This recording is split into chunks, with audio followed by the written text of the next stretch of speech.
Hello, hello. Did you miss me, guys? Probably not. Never mind. I'm back. Ja vás vítam v novom videu a po veľmi dlhej dobe si tu dáme food haul.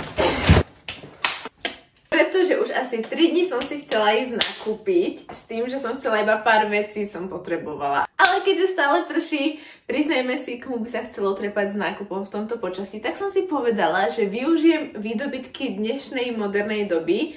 Ďakujeme za to, v akých časoch žijeme, pretože si môžete objednať nákup priamo domov.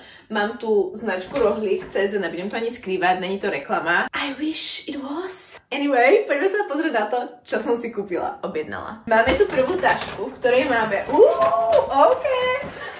proteínovú čokoládovú granolu od Jim Beamu. Ešte som ju nemala, takže sa na ňu veľmi teším, respektíve dúfam, že bude veľmi dobrá. A na 100 gramov obsahuje až 21 gramov bielkovín. For those guys! Alrighty!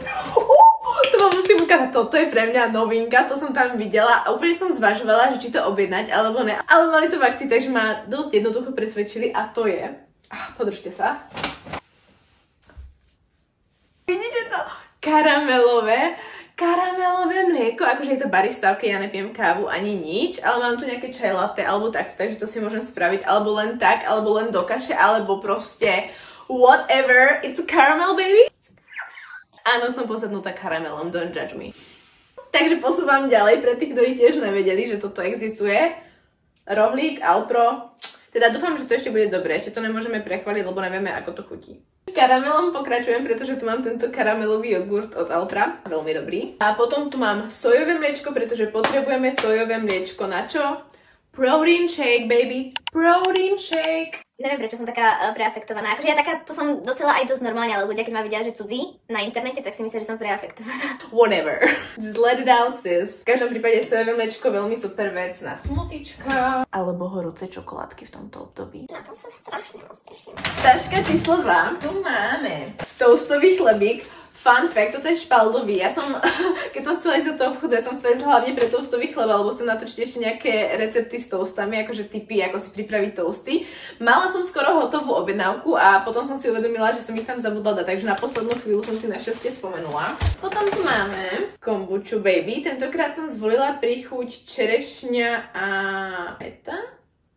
Tu som ešte nemala a mám ju veľmi rada, tú kombuču, hlavne tú príchuť som mala, že marakujovú, cez leto, delicious. A potom tu mám, toto len tak často neuvidíte v mojich food hauloch, pretože tu mám pivo. Ak to ma pozná, tak vie, že ja pivo moc nemusím, že ja vždy len ochutnám, poviem si, ok, stále mi to nechutí a vrátim ho späť, ale toto je čierne pivo a to kupujem vždy, keď idem robiť recept od surovej cerky a to je mrkvový guláš a do toho to ide a to je úplne strašne dobré s tým, takže pivo na varenie. A moja najobľúbenejšia bylinka na varenie oregano. Taška číslo 2 dán. Taška číslo 3. Tu máme... Ani neviem. Wait, what? Pomaranče? A mandarinky? Ale ja som si ich neobjednala. Ja som si neobjednala mandarinky. I swear to God. Is it a gift or is it a mistake? I don't know.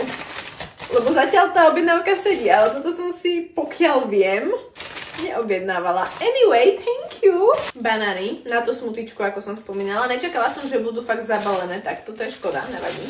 A uhorka. If you know, you know. Just kidding, it's for cooking. Somebody get my humor? Anyway, môžeme ísť na predposlednú tašku, kde máme špenát, ten som si objednala, áno. Mrkvu na ten mrkvový guláš, logicky, to nesmie chýbať. Tu sme mali len 2 veci, ok. A teraz môžeme ísť na tú poslednú tašku, kde máme. To musím dať do mraziaku. Tu máme, alebo to si na večeru, čo?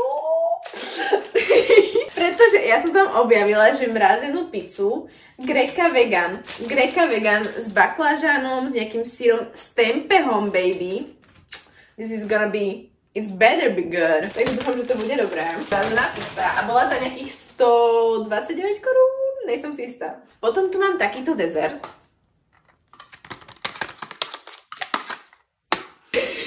orieškový. Mala som v košíku aj čokoládový, ale neviem prečo som sa bala, že mi to nebude chutiť jedno z toho, alebo som si hovorila, že to too much, tak som si nechala len tieto lieskovo-orieškové. Dúfam, že budú dobré. Teraz môžeme ísť na také tie velice zdravé, ultra spracované potraviny. Máme tu, že kuracie stripsy. Yes. Tieto som ešte neskúšala, takže dúfam, že budú dobré. Potom tu máme, že toskánske nudličky. Tie som tiež ešte neskúšala, takže tiež dúfam, že budú dobré. A tie majú na 100 gramov 9,1 gramov bielkovín. Not bad, ok. A tie nudličky 21 gramov, celá 3. Už teraz mi rastú z toho svaly, ako čítam. Potom tu máme vegánsky sír, vegánsky salám, hummus, and guys, vegan bacon. Ja som síce chcela a potrebovala na recept slaninu, ktorá je plátková a áno, zoženete aj plátkovú vegánsku slaninu, konkrétne na Puroshope, tiež na nej spolupracovala, tam som totiž pracovala, ale ten cez víkend nemá otvorené. Takže rohlík ma zachránil aspoň s takouto slaninou a budeme dúfať, že na ten recept toast, ktorý chcem spraviť, že to bude fungovať. A môžeme rovno kúknúť, že koľko to má bielkovín. Ok, I see you, bacon. 19,8 gramov bielkovín. Let me eat some bacon. A máme poslednú vec. It's exciting. A to je hummus s príchuťou sušených paradajok. And this is it. Takže ďakujem za pomaranče, či mandarín, či čo to je. Ďakujem. Ok. Appreciate it. Mliečko na to som zvedavá. A celý tento nákup stal asi takých 1000 korún. Keď nerátam dopravu. 1090 s dopravou, takže takých 1000 korún. V Lidli by som toho nakúpila viacej, ale I'm not complaining.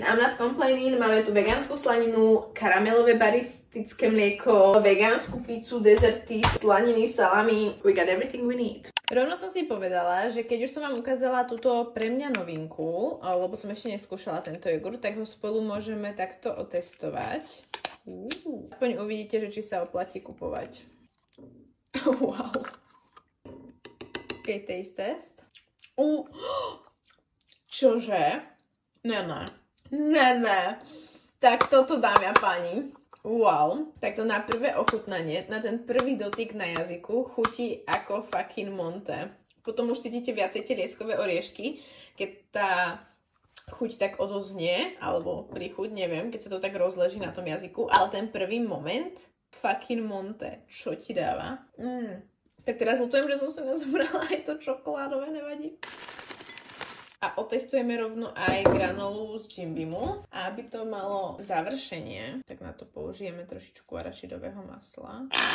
Oh, well, she's dying, ok. Wow, to vyzerá strašne esteticky, I know. Takže si dajme všetko tak, že z každého rožku trošku. Fajný rýchly snack. Aj keď je už teda originál, že Monte, vegánske. Neviem, prečo som dala vodovky, lebo je to fakt, že Monte. Ale tá biela vrstva chutí tak kokosovo, už som to testovala. A toto je fakt také, že orieškové úplne, že...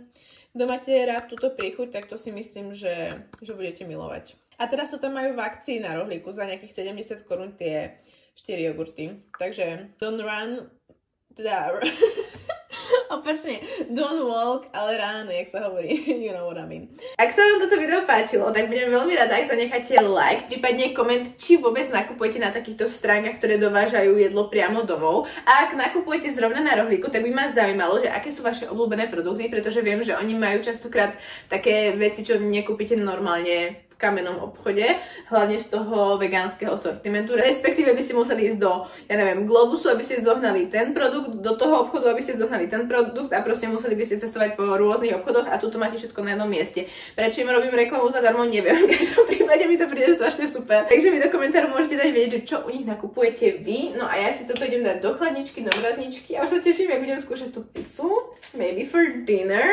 A dajte mi vedieť, že či by ste chceli viacej takýchto že nakupovacích videí, čo sa týka food haulu, že či by ste chceli napríklad také video, že jak nakupujem rastline, kde nakupujem veci, kde najradšej nakupujem veci, kde sa najviac oplatia veci, kde majú tie najlepšie veci. Jednoducho, či by ste chceli videá, že kde nakupujem, respektíve čo nakupujem, keď nakupujem väčší nákup. Ale asi začnem nakupovať na rohlíku, pretože sa mi to fakt nechce ťahať, akože tie ťažké tašky. Well, anyway, dúfam, že sa vám videjko páčilo. Bye!